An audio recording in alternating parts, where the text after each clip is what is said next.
요한복음 9장 1절부터 12절.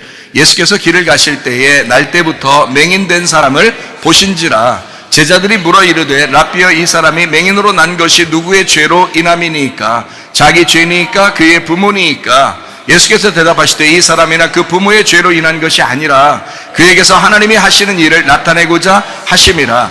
때가 아직 낮음에 나를 보내신 이의 일을 우리가 하여야 하리라. 밤이 오리니 그때는 아무도 일할 수 없느니라. 내가 세상에 있는 동안에는 세상의 빛이로라. 이 말씀을 하시고 땅에 침을 뱉어 진흙을 이겨 그의 눈에 바르시고 이르시되 실로암 못에 가서 씻으라 하시니, 실로암은 번역하면 보냄을 받았다는 뜻이라. 이에 가서 씻고 밝은 눈으로 왔더라. 이웃 사람들과 전에 그가 거리는 것을 보았던 사람들이 이르되 이는 앉아서 구걸하던 자가 아니냐. 어떤 사람은 그 사람이라 하며 어떤 사람은 아니라 그와 비슷하다 하거늘 자기 말은 내가 그라 하니, 그들이 묻되 그러면 네 눈이 어떻게 떠졌느냐? 대답하되 예수라는 그 사람이 진흙을 이겨 네 눈에 바르고 나더러 실로암에 가서 씻으라 하기에 가서 씻었더니 보게 되었노라. 그들이 이르되 그가 어디 있느냐? 이르되 알지 못하노라 하니라. 참 이상하죠? 눈을 떴는데 그럼 눈 뜨게 한 자가 어디 있냐? 몰라요. 눈 뜨자마자 물론 봤겠죠, 그죠? 그런데도 모른다. 그리고 실로암이라는 그 장소가 눈을 뜨게 하는 장소인데 거기서 보냄을 받았다 그랬잖아요. 실로암이라는 보냄을 받았다는 그 장소는 누구를 의미하는 거겠어요? 예수님을 말하는 거겠죠. 베데스다는 뭐예요? 베이트 헤세드, 은혜의 집이라는 얘기인데 그 은혜의 집이 누구예요? 예수님이라는 얘기예요. 그래서 그 베데스다에 더 이상 갈 필요 있다 없다? 없다. 근데 베데스다에서 만났어요, 예수님을. 진짜 예수님을, 실체를 만나죠. 그러니까 더 이상 베데스다 연못에 가 있을 필요 있어요, 없어요? 없죠. 이제 거기에 계속 있는 게 아니고 그 실체를 만났잖아요. 자, 그러면 실로암에 가서 눈을 씻었어요. 거기에 가서 예수님을 만나야 된다. 그럼 실로암의 원래 뜻이 이제 보냄을 받았다는 예수님인데, 그러면 거기서 예수님 안에서 이제 눈을 떴어요. 눈을 뜨면 더 이상 맨날 가서 실로암에 가 있을 필요 있을까 없을까? 없죠. 예수님 만났으니까. 진짜를 만나는. 그러니까 여러분이 교회 나와서 진짜를 만나기 위해서 교회 나온 것입니다. 실체를 만나기 위해서 교회 나온 거예요. 그림자를 만나기 위해서 교회 나온 게 아니에요. 교회가 뭐 크네, 작네, 뭐 좋네, 안 좋네, 뭐 이런 게 아니에요. 실체는 예수 그리스도신데 그 예수 그리스도라는 핵심을 만나셔야 된다는 거야. 그걸 만나야 진짜인 거예요. 그러니까 여러분이 말씀을 통해서 이 성경책만 들고 왔다 갔다 하면 뭐예요? 이 속에서 복음이라는 예수님을 만나야지. 그게 진짜죠. 그래서 예수님 만나는 것이 중요한 거다. 회개가 먼저가 아니고 예수님을 바라봄이 먼저입니다. 이 말은 제가 이제 무슨 말을 여러분에게 하고 싶은 거냐면, 사람들이 이렇게 생각하죠. 신앙생활이 어떻게 생각하면 막 회개를 열심히 해야 뭔가 병도 고침받고, 회개를 열심히 하면 뭐 구원받고, 회개를 열심히 하면 뭐 좋은 일이 생겨나고, 이렇게 생각을 한다고요, 실제로. 그래서 어떤 사람 만나면은 회개 좀 해, 뭐 이런 얘기 많이 하죠, 그죠? 회개해, 회개해. 그래. 근데 우리 교회 오면 회개하느라고 금식하거나 회개하라고 철회하거나 회개하라고 작정기도 하라거나 그렇게 말하지 않습니다. 우리 교회는 예수님을 바라봐라. 예수님을 먼저 바라봐라. 그게 회개다. 이제 이렇게 소개하는 교회가 바로 우리 교회입니다. 솔직히 말하면 회개하지 않아도 치료받을 수 있습니다. 제가 성경을 이렇게 연구하고 성경을 보니까 회개하지 않아도 치료받을 수 있어요. 회개하지 않아도 말씀이신 예수님은 찾아오실 수가 있다, 그 말입니다. 회개하지 않아도. 그 말이 무슨 말이냐? 열심히 회개하는 율법이나 열심히 노력하는 나의 그 성의를 봐서 하나님이 찾아오시고 그런 게 아니더라는 거죠. 그렇게 오시는 게 아니더라는 거죠. 마음의 평안과 가정의 행복을 간절히 원하는 그 마음이 이미 회개 아닌가? 치료받고 싶은 그 간절한 마음이 이미 회개가 아닌가? 그 마음, 벌써 탕자가요, 아버지 집에 가야지. 그 간절한 마음, 이게 벌써 회개예요. 그렇죠? 막 뭐 작정기도 하고 금식기도 하고 철야기도 해야 그만큼 회개해야 뭐 회개가 된 줄 알고 그런 사람들이 있어요. 그거 아니라는 거죠. 주님을 간절히 기대하는 거, 그것이 이미 회개입니다. 누구에게나 말씀은 찾아오실 수 있습니다. 그런 면에서 무슨 말인지 이해가 되시죠? 그러니까 율법적인 신앙을 가진 사람이 상당히 많더라. 제가 이게 말씀을 깨닫고 보니까 저도 옛날엔 율법적인 신앙생활을 가지고 있었어요. 그래서 하루에 3시간씩 기도를 해야 하루가 잘 됐다 나는 생각했어요. 그리고 우리 청년들한테도 그렇게 가르쳤습니다. 옛날에는 3시간씩 꼭 기도해야 된다. 그것도 무릎 꿇고 기도해야 된다. 그냥 어떻게 우리가 경거망동하게 앉아서 기도하느냐. 이건 있을 수가 없다. 의자를 다 없애버려야 된다. 원래는 없애버려야 되는데 편의상 그냥 의자 놓고 있는 거지. 원래는 무릎 꿇고 해야 된다. 이렇게까지 제가 강조했던 사람이니까. 그리고 저는 금식, 3일 금식이라는 건 그냥 밥 먹듯이 했으니까요. 그렇게 하던 사람이에요, 제가. 그러니까 안 했다가 얘기를 하는 게 아니라 하던 사람이 얘기를 하니까 잘 한번 들어보시란 말이에요. 우리가 할 일은 무엇인가? 예수님께 반응함으로 구원을 받는 것입니다. 다시 말하면 예수님께 반응만 하면 돼요. 열심히 뭘 해서가 아니라 주님께 반응하는 거예요. 뭐가 오면 먼저 주님이 찾아오시면, 주님이 찾아오시면 그 다음에 내가 반응하면 되는 거예요. 반응부터 하는 게 아니잖아요.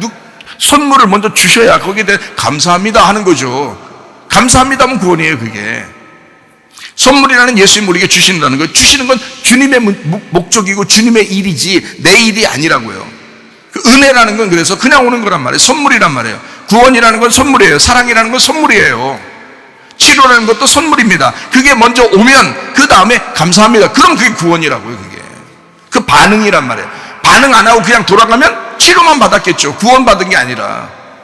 그러나 주님께 반응하는 거예요. 하나님 감사합니다. 치료해 주셔서 감사합니다. 우리 가정의 문제를 해결해 주셔서 고맙습니다. 하나님이 나를 구원해 주셔서 고맙습니다. 이렇게 주님의 십자가 못 박혀 돌아가심으로 내 모든 죄가 용서받아서 감사합니다. 이거 구원이죠. 이걸 구원이라 그러는 거죠. 간단하죠. 아주. 복음이라는 건 복잡한 게 아닙니다. 상당히 간단한 것입니다. 그런데 그거를 복잡하게 만들어 놨어요. 너무 율법적으로 만들어 놨다는 거죠.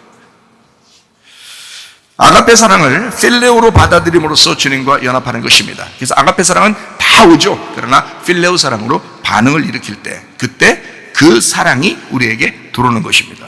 그 아가페 사랑이 우리에게 들어오는 거예요. 원래는 아가페 사랑이 쫙 펼쳐져 있죠. 그런데 내 뚜껑을 열 때, 그때 들어오는 거죠. 비가 막 다 내리지만 뚜껑을 열어놓은 그릇에만 비가 차이는 것처럼 똑같은 원리예요. 죄를 지었거나 몸에 장애가 있는 사람들은 모두 힘들게 살아가게 될 것입니다. 사람들은 남을 비판하거나 정죄하는 것을 쉽게 여깁니다. 심리적으로는 정죄할수록 자기가 그렇지 않은 사람이라는 것을 어필하기 위해서 자꾸 다른 사람을 정죄하다 보면 자기는 깨끗한 사람인 것처럼 보여지잖아요. 그래서 자꾸 정죄를 한대요, 사람들이. 그러니까 비판하거나 판단하지 말라고 마태복음 7장에는 말하고 있죠. 비판하거나 판단하지 마라. 하나님만 하시는 일이다, 그게. 너희들은 그냥 사랑만 해라. 그러니까 비판하고 판단함으로써 자기는 안 그런 사람이다라는 걸 자꾸 나타내고 싶어서 그러는 거예요. 그 교만입니다. 그래서 비판하거나 판단하지 말라라고 하는 말씀입니다. 그런다고 해서 비판하거나 판단하고 정죄한다고 해서 자기만 죄인이 아니라고 벗어날 수 있을까? 그렇지 않습니다. 주님은 그렇게 여기지 않습니다. 주님은 모든 사람이 모두 똑같이 죄인이라는 것을 인정합니다. 주님은요, 작은 죄이건 큰 죄이건 모두 죄인입니다. 사람들이 죄의 경중을 정할 뿐이지 사실 모든 사람이 죄인임을 하나님은 인정하는 것입니다. 이게 정확한 사실입니다. 시각적 장애를 가지고 태어난 사람이 살아온 인생이 얼마나 험난했을까. 아마 장애를 가진 것 중에 가장 불행한 게 눈이 안 보이는 사람일 거예요. 너무 답답할 거예요.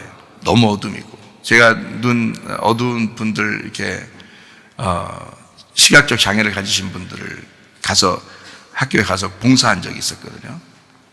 근데 너무 답답해. 근데 그들이 원래 태어날 때부터 안 보였으니까 이 사람들은 지금 밖에 어떤 세상인지 잘 모르더라고요. 얘기를 아무리 해도 잘 몰라요. 자기들끼리 야구도 하고 자기들끼리 축구도 하고 막 그래요. 그래서 진짜 이해할 수가 없어요. 저 같은 경우는 이해가 안 되는데 자기들끼리 그렇게 즐거워해요. 저희 그 친구 목사님이 그 시각 장애인을 가지신 분하고 결혼을 해서 그 사모님이 아이를 낳았어요. 근데 아이들은 눈이 온전한 거예요. 근데 이 사모님이 기저귀를 갈 때 너무 힘들어하더라고요.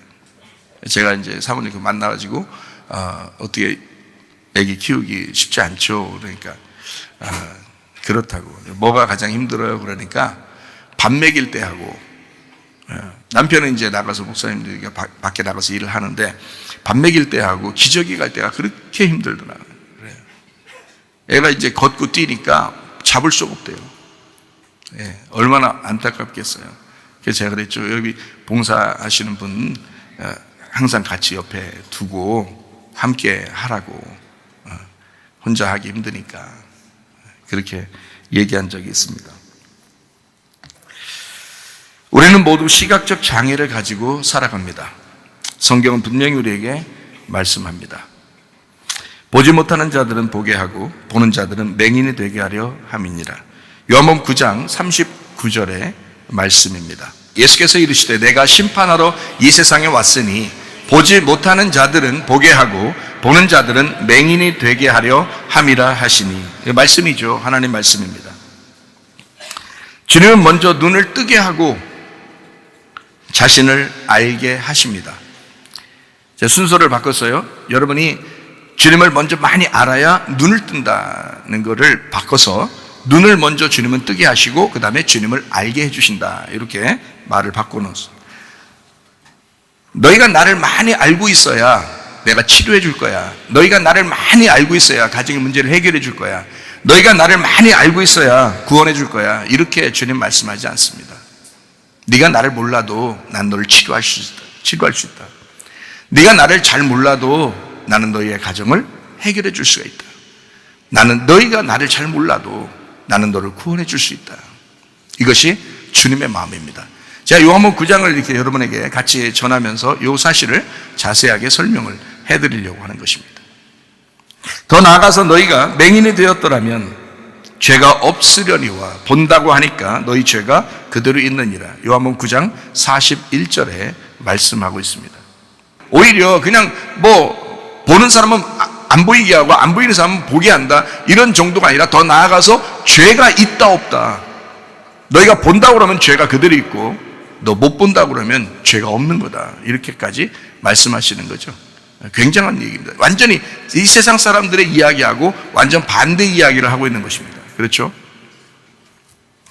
누구의 죄로 인함인지 신학적 논쟁에만 열을 내던 사람들이 있었습니다. 요한복음 9장 2절의 말씀입니다.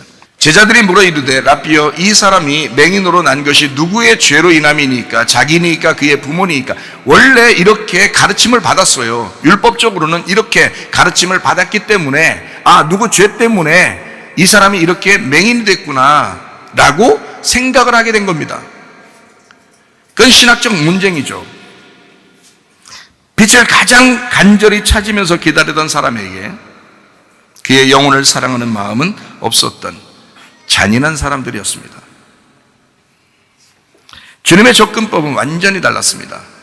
반대예요. 요한복음 9장 3절에 말씀합니다. 예수께서 대답하시되 이 사람이나 그의 부모의 죄로 인한 것이 아니다.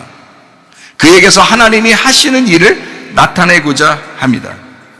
고통당하는 사람 찾아가서 회개하라고 하는 그런 정신 나간 종교인처럼 하지 않으시고 긍휼함이 없는 사람처럼 그렇게 말씀하지 않으시고 주님은 긍휼의 마음을 가지시고 말씀합니다.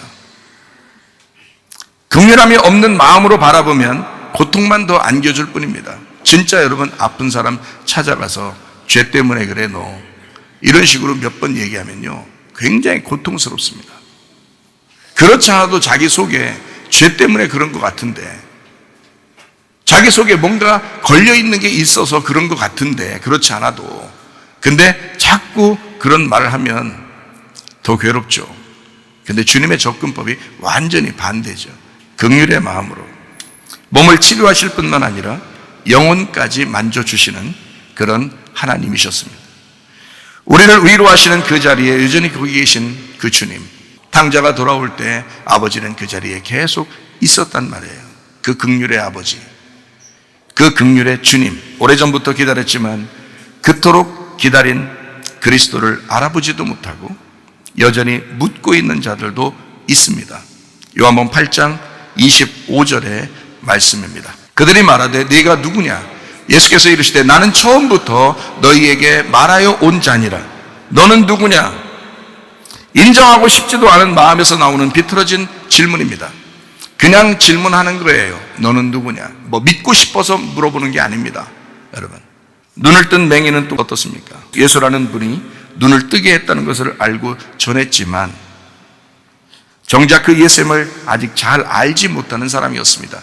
요한복음 9장 11절 말씀입니다. 대답하되 예수로 하는 그 사람이, 보세요, 예수로 하는 그 사람이 진흙을 이겨 내 눈에 바르고 나더러 실로암에 가서 씻으라 하기에 가서 씻었더니 보게 되었다. 예수 알아요, 몰라요? 알아요. 아는데 진짜를 몰랐단 말이에요. 알긴 아는데 잘 알지 못하는 겁니다. 예수 알긴 아는데, 자, 교회 다녀야 되는 것도 알고 예배 드려야 되는 것도 알고 예수님을 믿는다고는 하는데 예수를 잘 몰라요. 여러분, 그런 눈뜬 자에게 주님이 다시 나타나십니다. 요한복음 9장 22절 35절이죠. 그 부모가 이렇게 말한 것은 이미 유대인들이 누구든지 예수를 그리스도로 시인하는 자는 출교하기로 결의하였으므로 그들을 무서워함이로라. 예수께서 그들이 그 사람을 쫓아냈다 하는 말을 들으셨더니 그를 만나사 이르시되 네가 인자를 믿느냐, 이렇게 되어 있습니다. 요한복음 16장 2절 한번 보면 사람들이 너희를 출교할 뿐 아니라 때가 이르면 무릇 너희를 죽이는 자가 생각하기를 이것이 하나님을 섬기는 일이라 하리라, 이렇게 말씀이 나오거든요. 그 사람들은 그때 당시에 출교라는 건 여러분 보통 문제가 아닙니다. 왜냐하면 우리 교회에서 뭐 가세요 그러면 다른 교회 가고 뭐 이렇게 되잖아요. 다른 교회에서 나가세요 그러면 우리 교회로 오고 뭐 이러잖아요, 요즘은. 근데 여기 이 시대는 그러지 않아요. 유대교 하나예요. 나라가 유대교고 유대인들은 하나님만 섬기는 유대교예요. 그냥 딱 유대 종교라고요. 그냥 그거 하나예요. 여기서 출교당하면 아무 일도 못해요. 직장도 못 가져요. 학교도 못 가요. 먹을 것도 사 먹지도 못해요. 여기서 출교당하면 끝이에요, 그냥. 그러니까 출교를 하는데, 사람들이 출교하는데 그 출교하는 사람들이 자기들은 하나님 잘 섬기는 사람들이라고 그렇게 여기는 때란 말이에요. 그래서 바울이라는 사람은 스데반 같은 사람을 사울이 바울 되기 전에 그 사울이었던 그 바울이 스데반을 때려 죽이잖아요. 때려 죽여도 사람들이 잘했다고 그러는 거죠. 오히려 더 권세를 주고 더 죽이라고 그런단 말이죠. 그러는 시대라요. 예수를 믿는다는 것이 그렇게 호락호락한 것이 아닌 시대란 말이죠. 요한복음 9장 36절에 대답하여 이르되 주여 그가 누구시니오니까 내가 믿고자 하나이다. 자, 예수라는 분은 알았지만 잘 모르는 그 사람에게 주님이 다시 찾아온 겁니다. 출교당한 그 사람에게 주님은 다시 찾아왔습니다. 보세요. 눈부터 뜨게 하고 다시 만나는 거죠.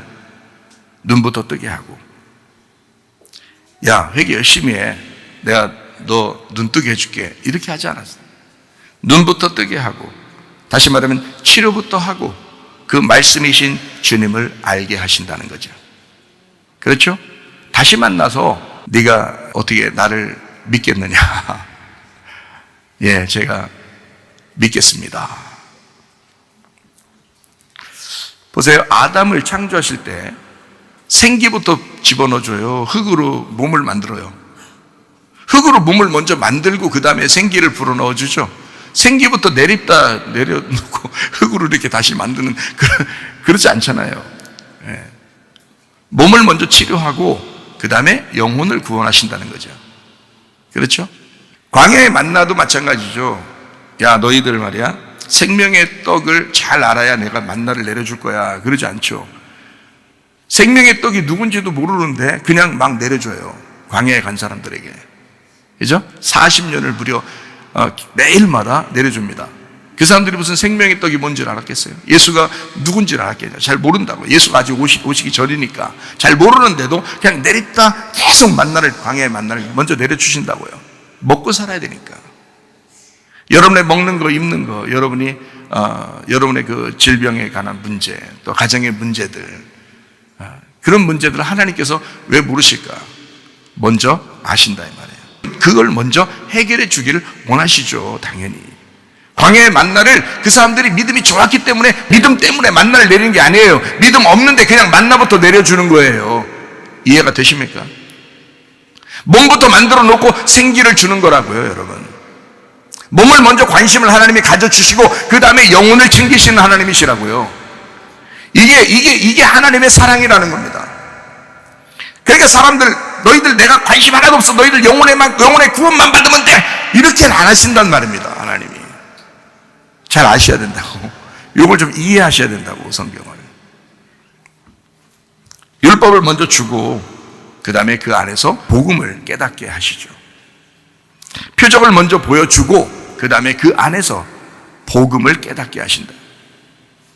그게 주님이죠. 그러니까 이스라엘 백성들 이제 6월절 어린 양의 피로 홍해바다 건너 광야에 나왔는데 수많은 표적들을 보여주죠.